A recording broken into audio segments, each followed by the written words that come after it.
the general principle around the sanctions. But let me say this. Hudson, let me finish this. The issue around the sanctions, like Tapiwa says, is an agreement. These guys went off, and he was ambassador. They signed the Cotonou agreement. None of us in the opposition were there. They went into multilateral agreements that said, if you are in agreement with us, you can sign. Can I be protected? This is a trap. Can I be protected? You're speaking on behalf of foreign organizations. I'm not just speaking on behalf of foreign organizations. Let her finish. She will show you true colors. Ambassador, if this is how you behave, no, but I need to say that. Okay. If this is how he behaved as an ambassador, no wonder why we never moved anyway. All right. Because your PR is so bad. Let her finish. Let her finish. He's even throwing his hand. I'm actually afraid that he may actually physically abuse me. As I am here.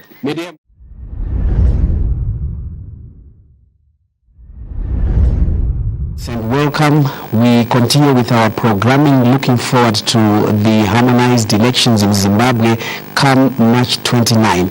We brace up for what promises to be an exciting discussion involving political parties vying for votes in the forthcoming harmonized election. Allow me to tell you that the other 14 political parties did not send representatives to this discussion, so we are taking on board the 3 parties we have sent their representatives to this discussion. We will welcome the 3 guests on this discussion, but first my colleague from ZBC, Mutsvangwa. Thank you very much for joining us on the program. Okay. We will go to the lady Priscilla Misihairabwi-Mushonga, who is the Deputy Secretary General for MDC. She is the candidate for Highfield West House of Assembly constituency. Thank you very much for joining us. Thank you. From ZANU PF, we welcome the research analyst, Norton House of Assembly constituency candidate, Ambassador Christopher Mutsvangwa. Thank you very much for joining us. Thank you. Greetings to the audience. We welcome from MDC-T, the Deputy Secretary General, Hatfield House of Assembly constituency candidate, Mr. Tapiwa Mashakada. Thank you very much for joining us. Thank you. Good afternoon. Well, we will start with you from the MDC-T. How has been campaigning? Yeah, it's been pretty hectic. We are touching base with our grassroots supporters, and the support we are receiving is quite overwhelming. And obviously, we expect to run to victory on the 29th of March. What's the thrust from your party this time around for this harmonized election coming on the 29th of this month? Yeah, our thrust is that we must give the people the change which they can trust. The people have to be delivered from their hardships.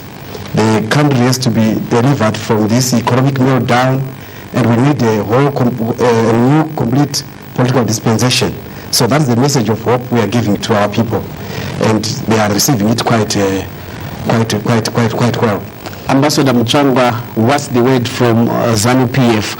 Obviously, you want to remain in power. Well, we are campaigning as frenetic as we can. We are very sure of victory. Our leader, Comrade Mugabe, has been all over the country, touching base with the traditional bastions of support for ZANU PF. Now he's moving into the urban areas, and his foot soldiers, the MPs, the prospective MPs, they are all over the show in their respective constituencies. We will sure be back in power again. We have been in there, and we intend to hang in there, and we will be ruling again.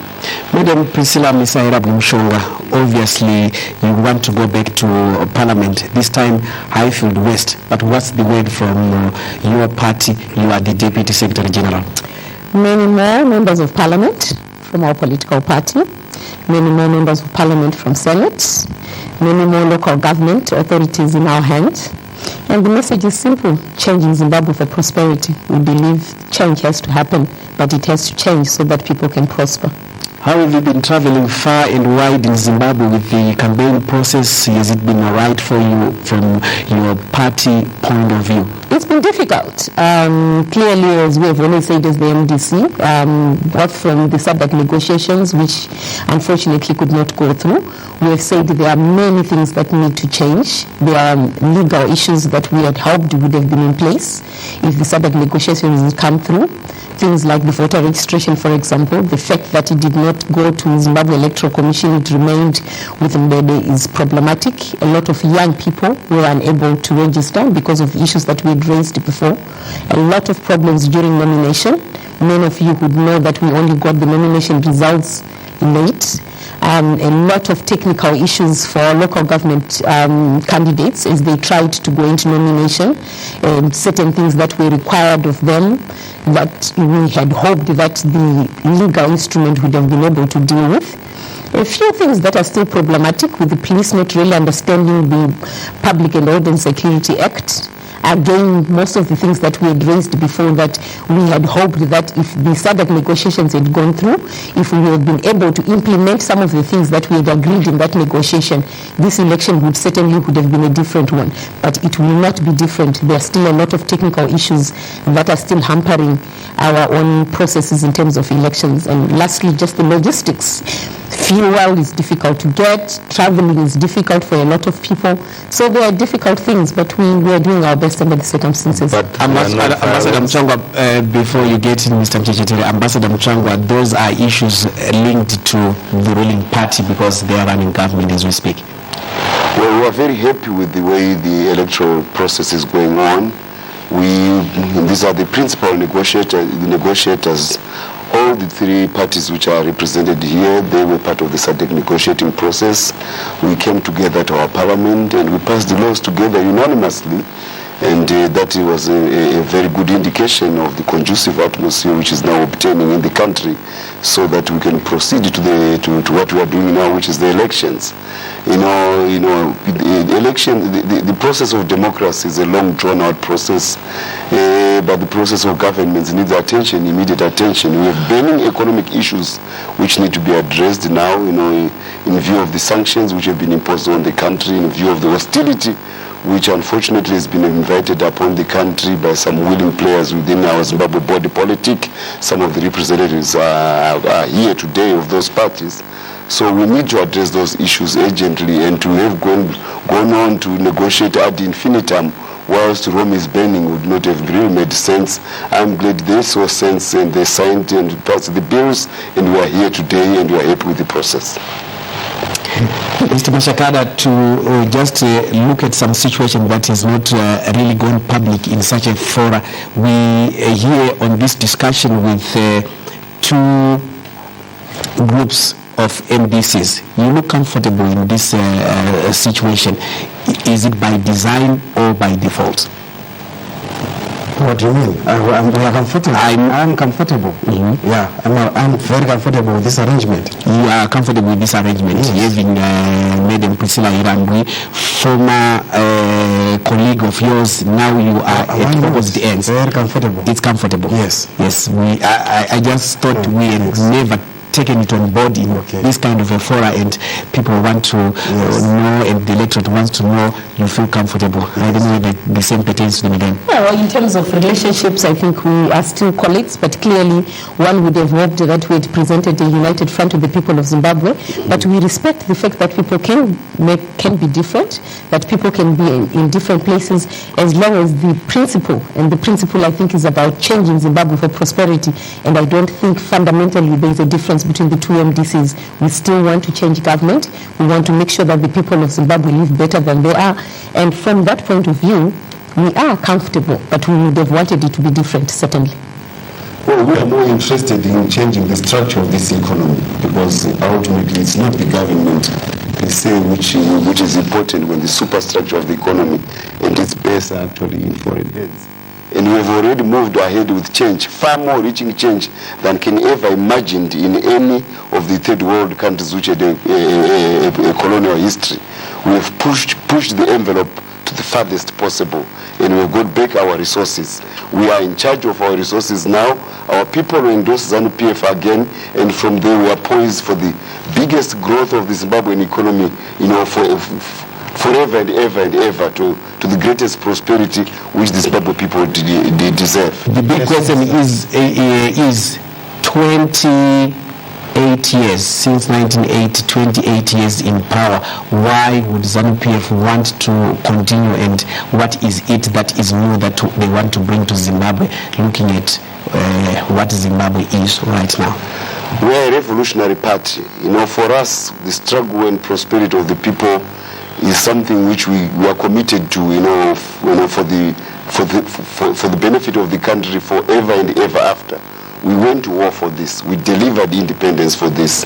We went into the region to start stabilizing the region, to create a conducive atmosphere for regional development. We have resisted the pressure of the Western countries who have by habit are just used to try to eat that which belongs to the people's other plate. And in this case, they're trying to eat Zimbabwe's lunch. And we have refused. We have won that war now.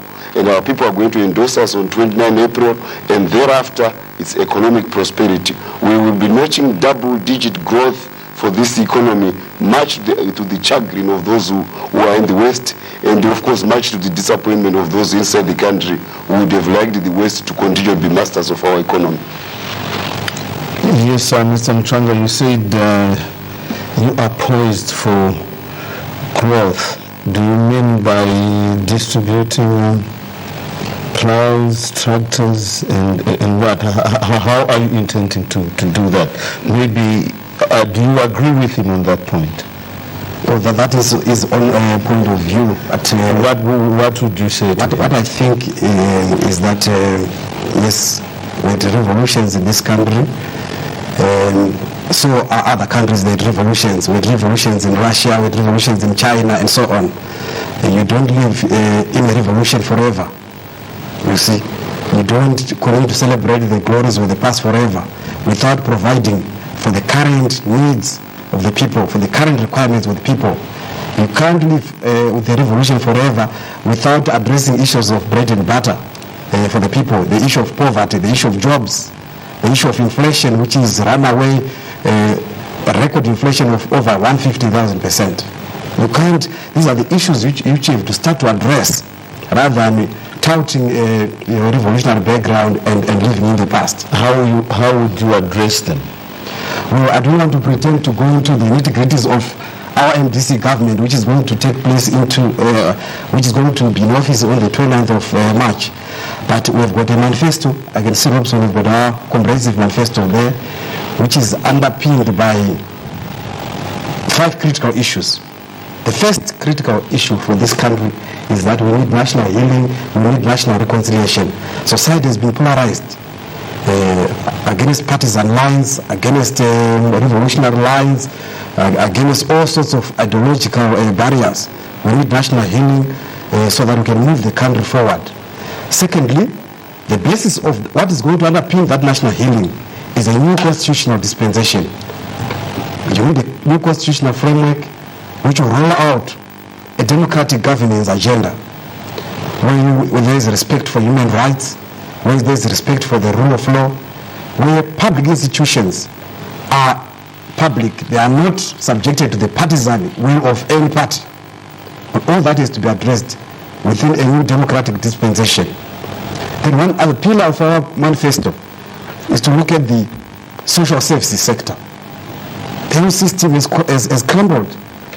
Go to Parinato, they've closed the theater. There are no drugs. Our health personnel have emigrated and so on. So we have to, in our manifesto, we are addressing the social services sector, the issue of HIV/AIDS, and the non-availability of antiretroviral drugs. You look at education. Now we have had a premature closure of schools because teachers have not been attended to. They've been raising genuine grievances and so on and so forth. So the social sector... But it seems you have been saying these things for ages without doing any real thing. It's not tangible what you are saying. It's just phrases that were written in a manifesto. We want tangible things that we will do to put this economy back on its track. The tangibility or the tangibleness of what I'm saying is the implementation a practical issue, it's an empirical issue. How are you going to implement that? A manifesto is a plan. right? You disclose your intentions to the electorate.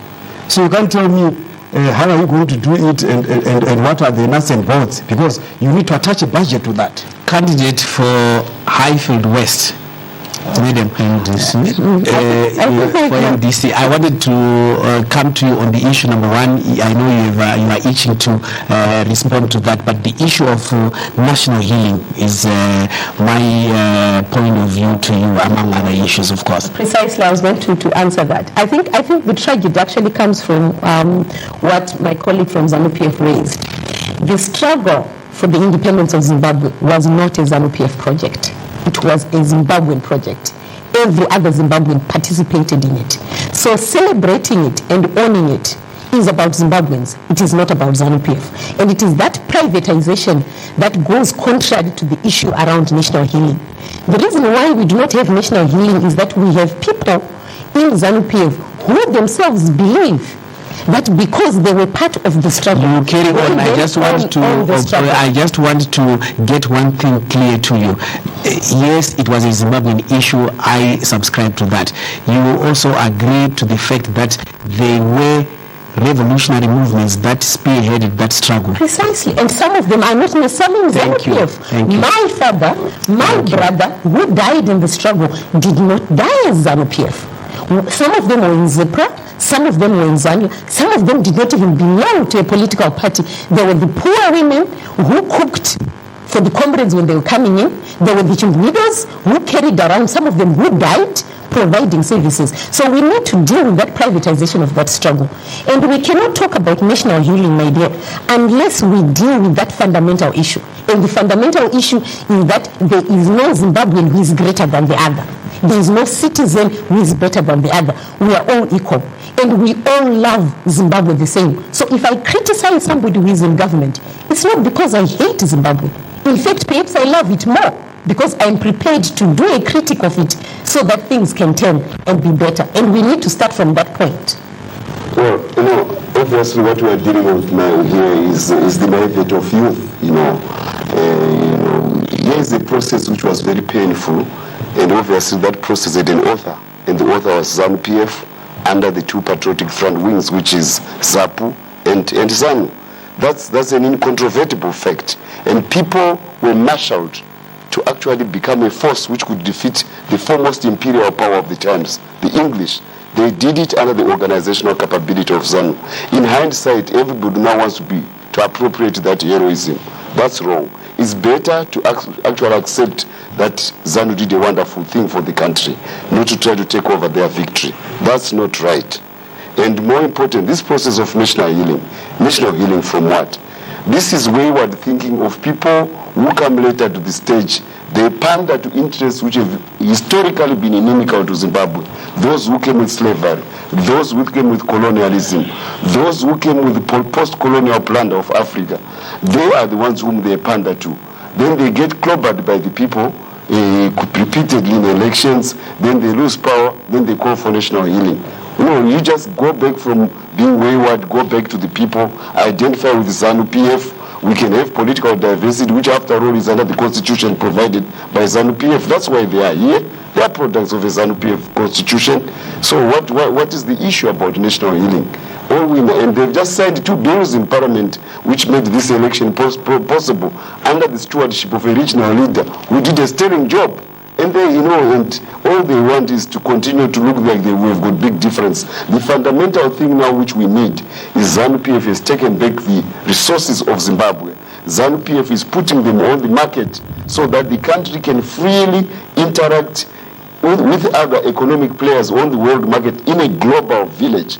This is the issue which we need to address. We need foreign direct investment from whichever source it is coming from, without the hindrance of somebody saying, because I used to be a colonial power, I must dictate who must come and invest in your country. Mr. Mashakada, products of a ZANU PF constitution, that's what the ZANU PF representative says, and you are in a parliament that we are coming out of now to look forward to a new parliament after the 29th of March.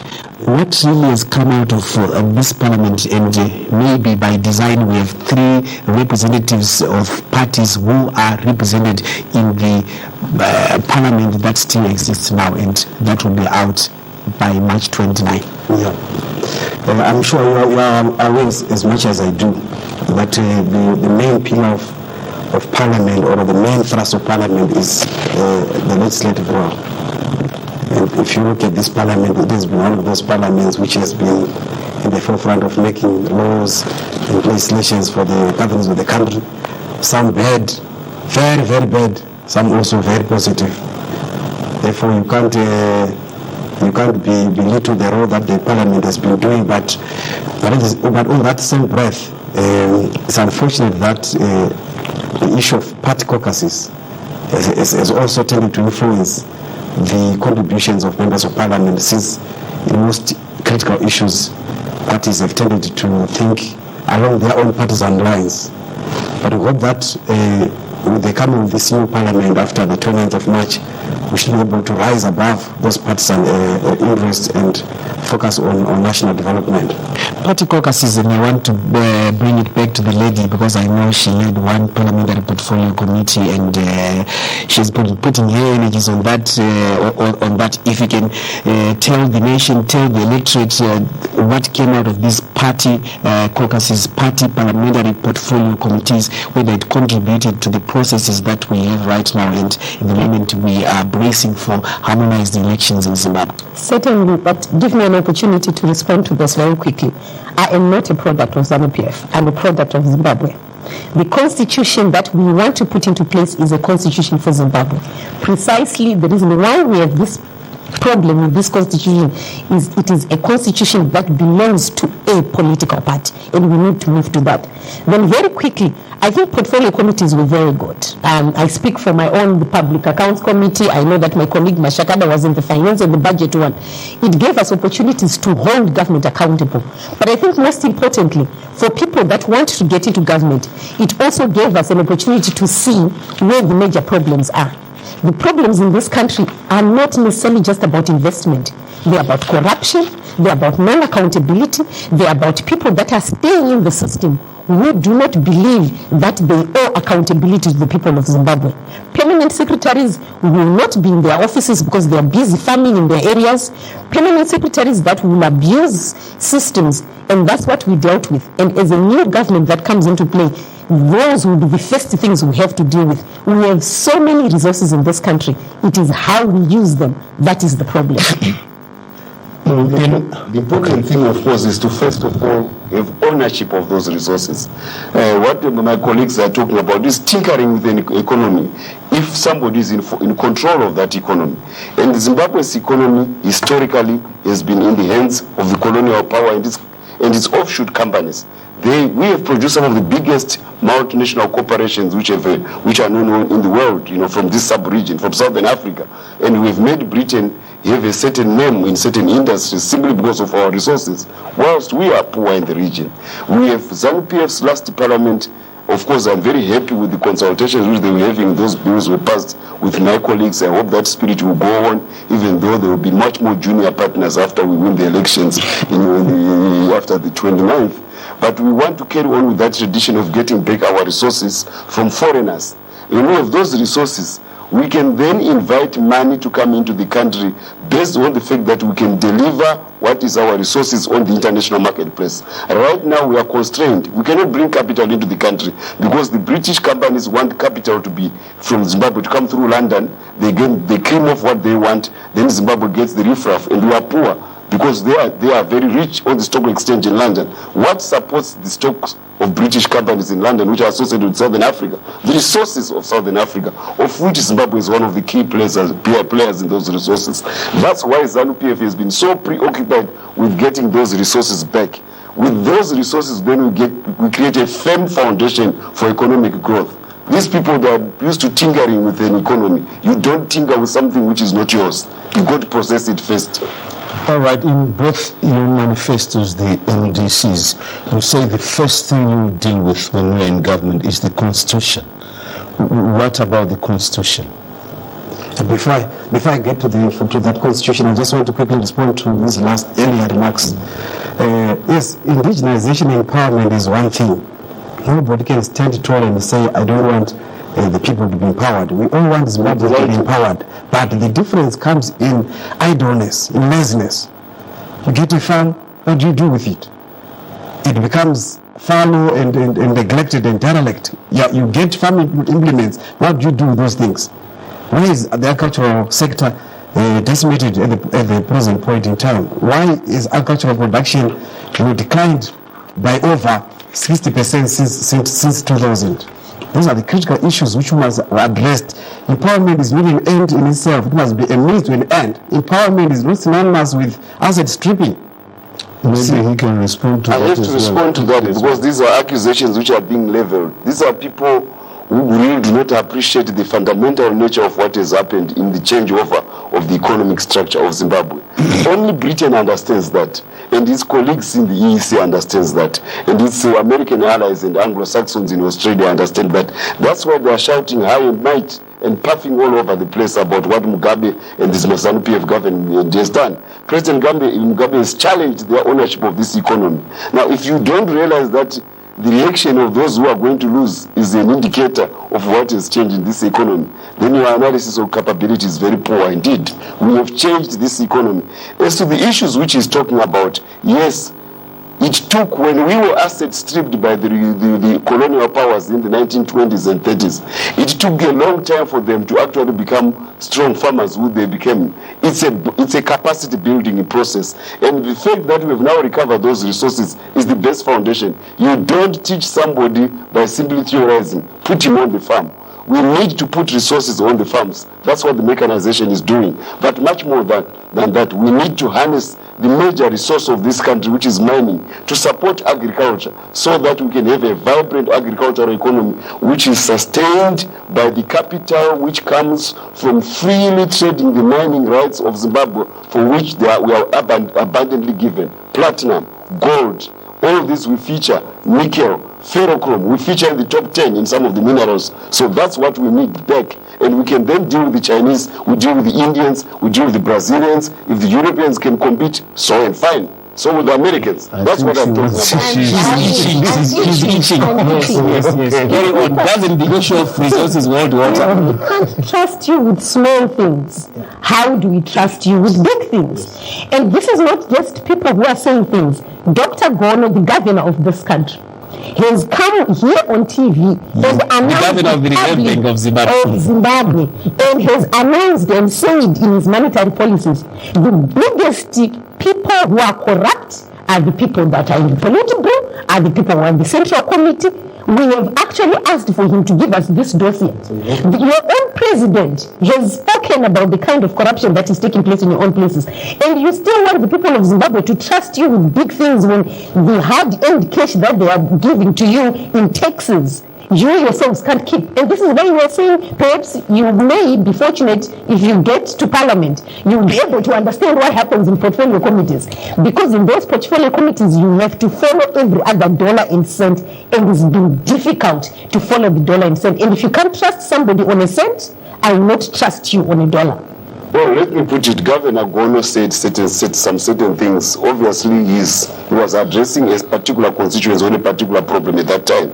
But he's a very intelligent man, and I can assure you that the fundamentals which have made this economy not perform, especially the lack of harnessing of the mining resources of Zimbabwe to the national development effort, he understands it very well. He is the first person who brought in platinum into play when certain companies were exploiting it and sending a blank statement to him at the end of the month with just saying we've accounted for the money which has been brought by this. So let's not make Governor Gono a topic here.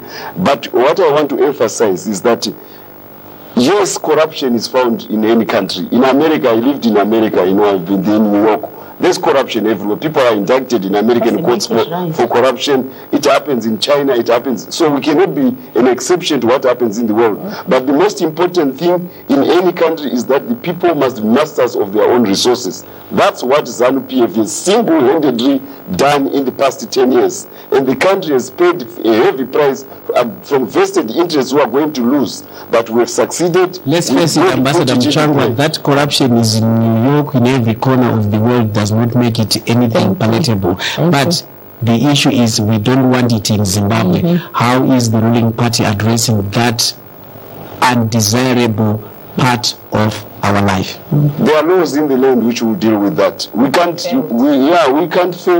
be preoccupied. It's like saying we need to deal with prostitution. Then we spend all our time dealing with prostitution as if yes, corruption needs to be addressed. And when we want a clean foreign direct investment climate, a clean environment which will attract investment by domestic Zimbabweans who are with surplus capital, obviously corruption becomes a hindrance. But the main thing which starts attracting attention is ownership of the resources of your country. That is the main thing which the corruption only starts creeping in when you're owning your things. Right now, foreigners are intermediating Zimbabwe's economy. We have a foreign currency which is managed from London and given the name of a company which is operating in Zimbabwe, Old Mutual Exchange Rate, the only country which has privatized its management of the exchange rate. We have monopolies here which just raise prices willy-nilly, day and night, and the money is not going to State House. The money is going to the pockets of these companies, and the Zimbabweans know that. Come 29, they will punish heavily those who have an ideology which is associated with the plunder of the resources of this country. I'm glad if my colleagues can read this message very, very well now. Be associated with the ownership of Zimbabwe's resources, then we can freely interact with other countries and make this economy grow. Like the Angolan economy is growing, like the Nigerian economy because they own their oil, like the Brazilian economy grows because they own their iron ore, like Australia's economy grows because they export it to China. More than any other country, they're exporting minerals to China. Why can't Zimbabwe benefit from its own minerals when Anglo-Saxon Australia is benefiting from its minerals? That's what we want in this country. Maybe we can hear their views on indigenization and empowerment. No, I'm just disappointed in him, because for somebody who was an ambassador, he would know that there is a direct correlation between investment and corruption. If you are a corrupt country, people have problems coming into your country because the bureaucracies, the problems that are put into place for you to come and invest, itself becomes a problem. Clearly, like my colleague Mashakada said, no one can argue against the issue of indigenization. We want people to own their resources, but we want the majority of Zimbabweans to own it. If you were to walk into the streets today and speak to the Zimbabweans and say, what does indigenization mean to you? It means that there are ZANU PF people that own big cars, that own companies, that own oil companies, that sell fuel. That is what indigenization means for the person in Zimbabwe. ZANU PF people in towns, because there are ZANU people in rural areas. Even in the rural areas, even in the rural areas. True. This economy is owned by foreigners. Thank you. The most money. Thank you. Let you continue. You will be protected. All right, you're protected. Thank you very much. Even in the rural areas, if we are talking about indigenization, we are talking about people owning the prime land. That is the resource that we are talking about. And if you go to the rural areas, who owns the best of the farms that were taken away? It's those that are in leadership of ZANU PF. Who owns the best farmhouses? In fact, when people went into these farms, they would literally look for the place where the farmhouse is. And it's always a chef of some kind. The general people are pushed to the peripheries. So the people of Zimbabwe, you are right. If the people of Zimbabwe are given an opportunity to vote freely in this election, they certainly know who to vote for. They know they've been betrayed by ZANU PF as the poor, as the peasantry in this country, and they've not owned the resources they were supposed to own. Did you apply for a farm and you didn't get it, or another resource? I certainly do not want to farm. Okay. Mr. Mashakada, you want to come in?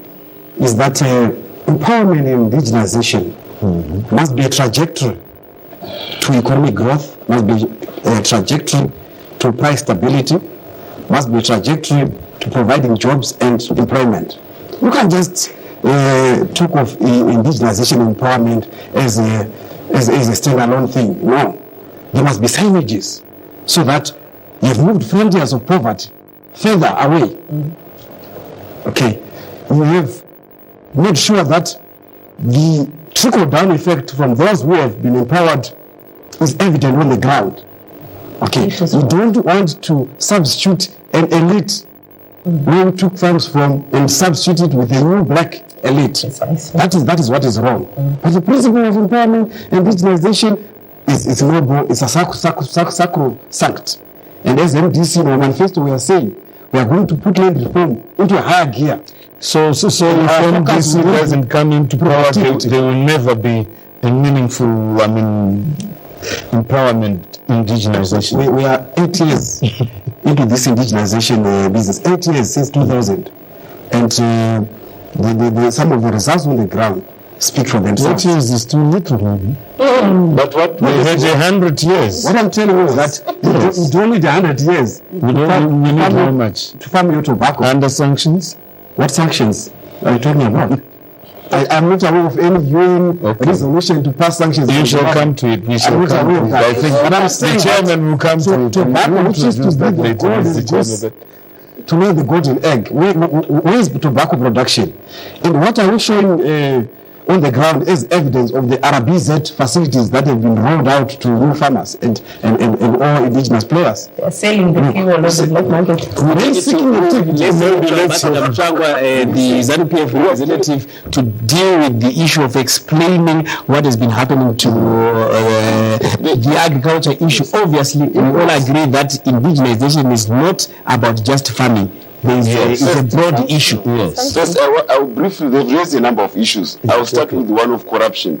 The biggest corruption this country faces is the post-colonial hold-on of monopoly companies, especially of Anglo-Saxon origin, on this economy. I've raised an issue. Why does a company own the foreign exchange management system of Zimbabwe and actually give it its own name, Old Mutual Exchange Rate? They don't want to answer that. That's the biggest corruption which this economy faces. The biggest corruption which they faces is that we have the great dike from Shurugu to Mutora Shanga, which has got more than 70 minerals. And in most of those categories, Zimbabwe is a producer of at world scale. And we don't have anything which comes from the benefit of those. I was in China. I persuaded the government to offer the Chinese only 33 million ounces of some of the platinum which was owned by Zimplas on the Great Dike. They came in, they were so glad. That's what propelled the loans which Zimbabwe has been getting from China. Why can't Zimplas ask the Australian government to do a similar gesture for the remaining 350 million ounces they have to arrange a credit line like the Chinese have done for their companies? Why can't Anglo Platinum, which is the owner of the other 1,006 million ounces of platinum on the Great Dike, why can't it arrange a facility in England, which is its home domicile as a multinational, so that Zimbabwe can address the foreign exchange problems? That is a fundamental corruption to this economy. What these guys are talking about is finger pointing, so that we are getting distracted as Zimbabweans by finger pointing at each other, when the real issues about this economy are not being addressed, the burning issues of this economy. They have raised the issue of land reform and said only ZANU PF chefs. I'm in a constituency in Norton. I come from Mondoro. The area adjacent to Mondoro has got the biggest number of voters in this constituency. All of them cannot be all ZANU PF chefs. I have been in ZANU PF for more than 30 years. I know it from the beginning. There are no chefs there among those people. And if there were chefs, then Mugabe has made everybody in ZANU PF a chef. But that's only one area, Mondoro. Why are the British so pained about the land reform? When you know it's because they've seen that there's been a seismic shift in the ownership of the land back to black Zimbabweans. He's talking about a land reform. We've always had land reform among Zimbabweans. We can do that among Zimbabweans without any problem. But here they are. Their leaders tell the British that we are inviting a land reform. Ukaona munhu anoti panhaka yemusha mwenyu akutanga kumitidza bembera rekudaidza vari kure. Ari kuda kubatana nawo kuti abe nhaka iyo against vakomana vanenge vari mumusha imomo. This is a domestic issue in our land reform. We have no business telling Americans about it. We have no business telling the British. We have no business definitely shouting to anybody, even the UN. It's a domestic issue. But because they are always riding on the coattails of foreign powers. They are No. It's okay. Let's take it to Mr. Mashakada to explain about his links. Mr. Mashakada, I just wanted to clarify one thing. When we say land reform, do we mean farming? Because as I understand, first it was to make those densely populated areas have some people were totally landless and they needed to be resettled. I know of a farm right now where there was one white man and there are 27 families which were settled there, and all these people are living happily. Oh yes, because the government is no longer feeding them. They're having their 2 cattle, their mbudzi there. Oh yes, because they were crowded in reserves. But now telling they are happy, those people. I think 27 of them families. Please do that because I need to go back to that. Let me just it's your address that. You can't take away the issue of production or productivity from the ownership of land. The issue of land is inextricably linked to productivity, to agriculture. That's point number one. The other issue is the special issue, right? If you do geography, there's issue of special techniques and so on. It's a special issue that you have a populated community, therefore you need to settle them and so on. But the prime motivation for land reform must be... The patterns can differ A1, A2, yes. The prime motivation is that we must be self-sufficient in food production. We don't want a legacy from the land reform where we become a basket case. No, we want to reclaim our former status as the bread basket of Southern Africa. That's what you are saying. So, and for him to want to say they don't want to be productive on the farms, really, it is really mind-boggling. We are saying that if the farms now produce for the nation, feed the nation. You got the inputs, feed the nation. You got the fuel, subsidized fuel, feed the nation. That's our brief. Is it an overnight event or a process? It's a process, but look, 8 years. It's a short-term process to have results. I want to come back to his point. You are right in terms of some of the economic structures that we inherited from the colonial process. You are right, but let me deal with this. What you failed the people of Zimbabwe is that you inherited lock, stock, and barrel those structures that were against the poor and the peasantry. And you have no justification 28 years later to be complaining about something that you could have dealt with, you could have addressed.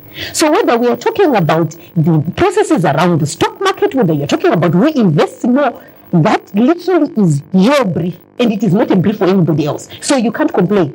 And which is why we are saying the betrayal of the people of Zimbabwe by ZANU PF is that when people were struggling and fighting for independence and dying in this country, they were dying so that those structures would change. They were dying so that they would own resources. They were dying so that they would be treated with dignity. They were dying so that you do not necessarily have a class which is elite, which owns and it doesn't. And that you have to take full responsibility for. No, precisely. Those structures are now not being systematic. No, don't put words in my mouth. Don't put words in my mouth.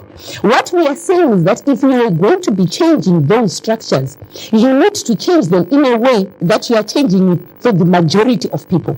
Those structures are being changed to benefit a particular class. Let me give you an example of the Marange, the diamonds in Marange. When you hear about these people shooting and killing people in Marange, these are the small people that are picking the small godas. The big guys that own the aircrafts, that are able to take big diamonds and get them across. This is why I'm saying go to the monetary policy from Dr. Gono. Don't ask me. Dr. Gono in his monetary policy actually said our biggest problems in terms of people who are corrupt are the people that are in. I'm not speculating. Dr. Gono is the governor of this country. He is the governor of the Reserve Bank. He is the sole custodian of those resources. And if he says he's been here, but we have monetary policies, Hapson, unless you are saying you can't read anymore.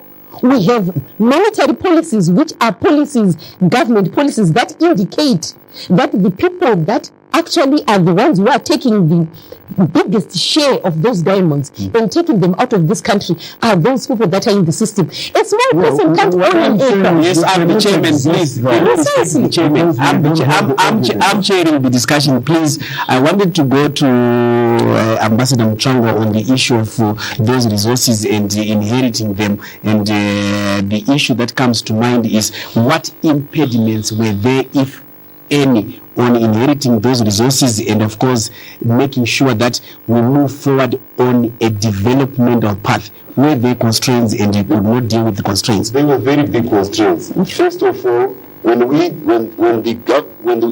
British realized Zimbabwe was not going to go back, ZANU PF government was not going to go back on the land reform, they raided the foreign currency reserves of this country, and the dollar collapsed in 1997.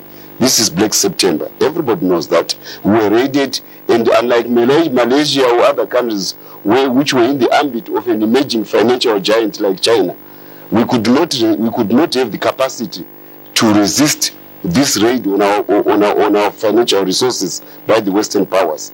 That obviously debilitated our capacity. Then subsequent to that, when we started implementing, that was a preemptive strike by the British. When we started implementing the land reform, they then found within Zimbabweans in cahoots with some Zimbabweans the instrument of sanctions. They went to impose unilateral sanctions, and unilateral sanctions have a preponderant effect on the Zimbabwean economy in a negative sense, because these were our traditional trading partners. The economy of Zimbabwe was aligned to those particular countries, and the World Bank and the IMF and the other associated institutions, the Paris Club of Debt, they all ganged up, and bilateral assistance has been known. This is common fact. This is published. There's an American law. I mean, if people want to be ignorant and say it doesn't exist, I'll just refer them to the American Congress and read. And I can't help if people cannot read. But that is the reality today. Sanctions comes back to the discussion. It's under the spotlight. I know you touched on it, and you seem to be in disagreement. But first I want to correct a wrong perception that has been created by my ZANU colleague, that they were raided and so on. That's why the forex reserves were depleted. No. With our highest growth rate in 1997 in terms of GDP. But the decline in our reserves started when we went into the DRC. Because we had to pay our soldiers in foreign currency, we had to buy our ammunition in foreign currency, food supplies and so on. That's when our reserves got depleted gradually. How much was used? Economists estimate that between 5 billion and 10 billion Zimbabwe dollars.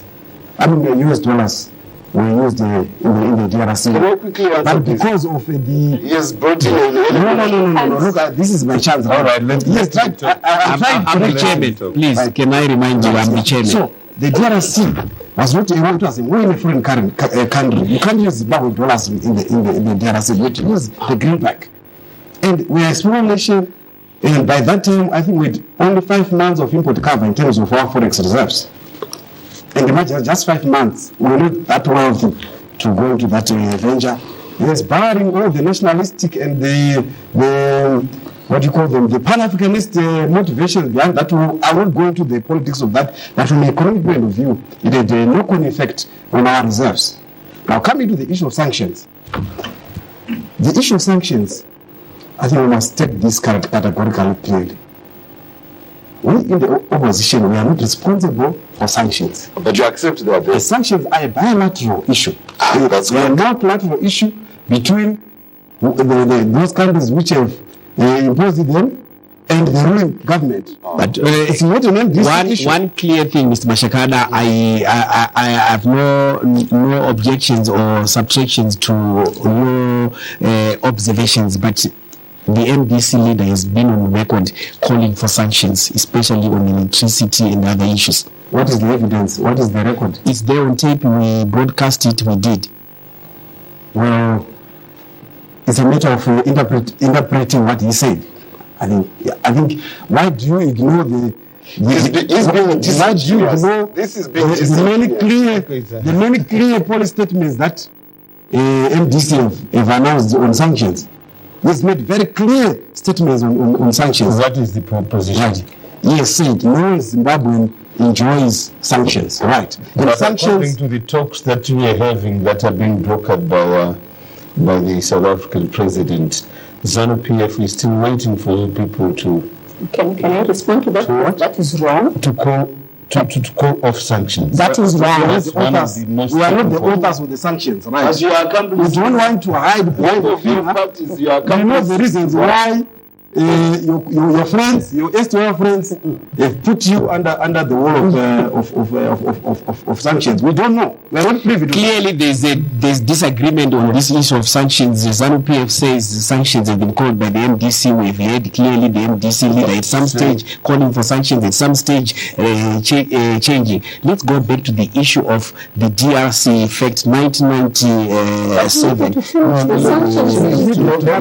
Let her finish. Why are you stopping me from responding? I said I'm the chairman. I'll go back to us. Thank you very much for raising that. But I have no time to respond to you, Ambassador Mutsvangwa. I'm giving you the floor as the chairman to respond to the DRC issue.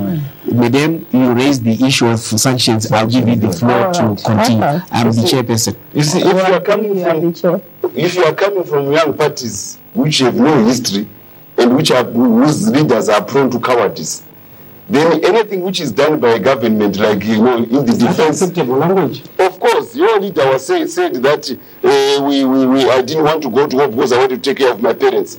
I had parents. I could have a family. I left university and went to war. Please, I'm the chairperson. Please. I said the tradition of cowardice. Let's focus on the Zimbabwe took a very courageous decision which has benefited the region to this day.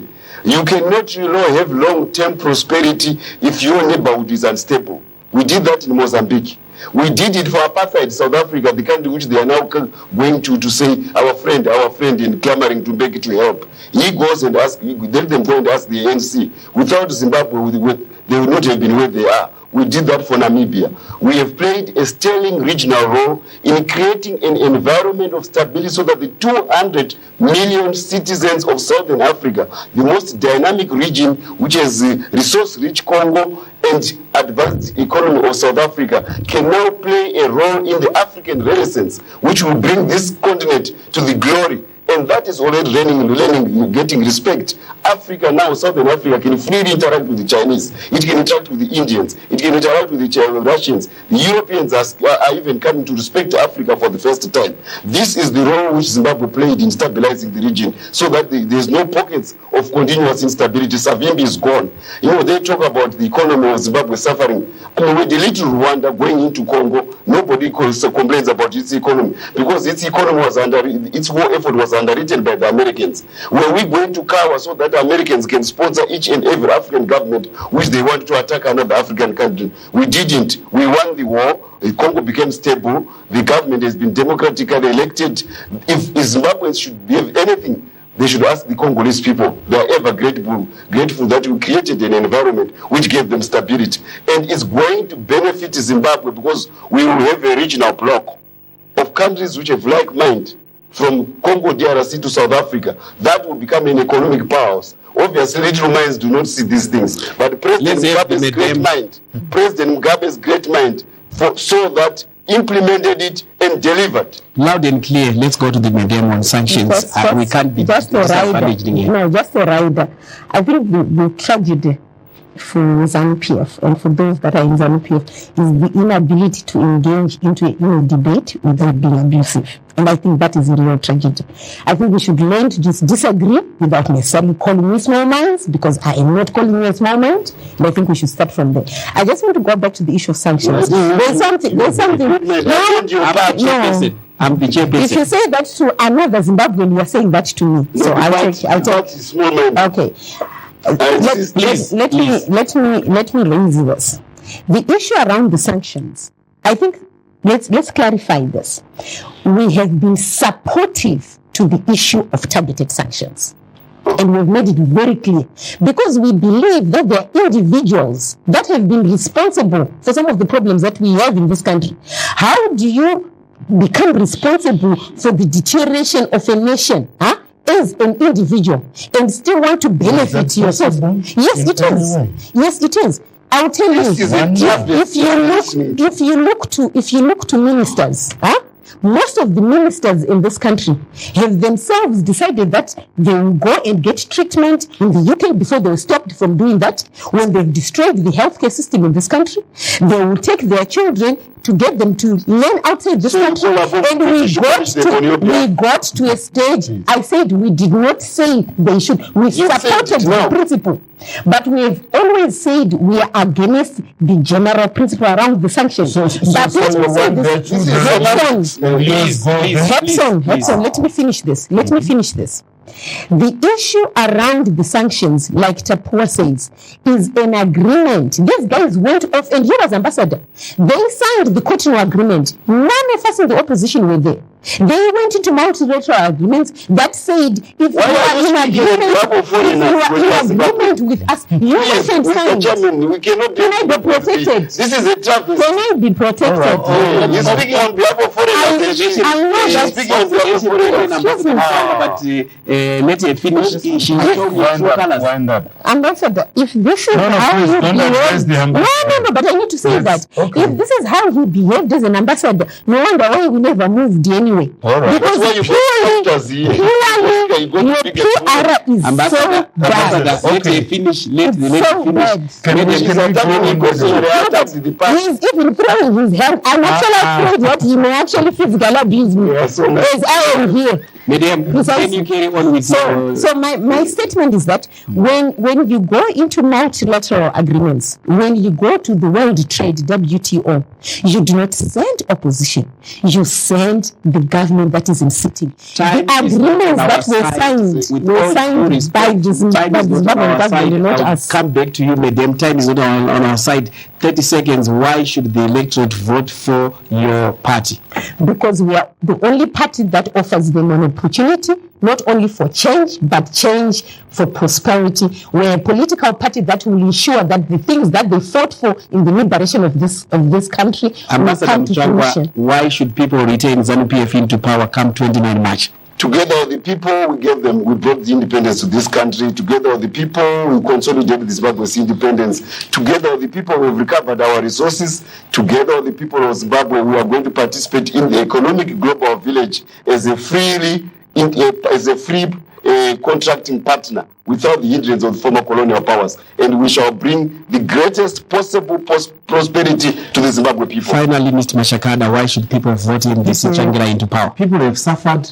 Enough is enough. They want jobs, they want food, they want economic prosperity, and they want peace in their lives. That leaves me to thank my colleague Epson Mucheketere for coming on board in this vibrant discussion. Thank you very much, Madam Misihairabwi-Mushonga. Thank you very much, Ambassador Mutsvangwa. Mr. Mashakada, thank you very much for joining us on this discussion. You heard it for yourself. 3 party representatives, Mr. Mashakada for the MDC Changirai, Madam Priscilla Misihairabwi-Mushonga for the MDC, and Ambassador Christopher Mutsvangwa for the ruling party ZANU PF. Certainly hope that you enjoyed the discussion. We look forward to harmonized elections March 29.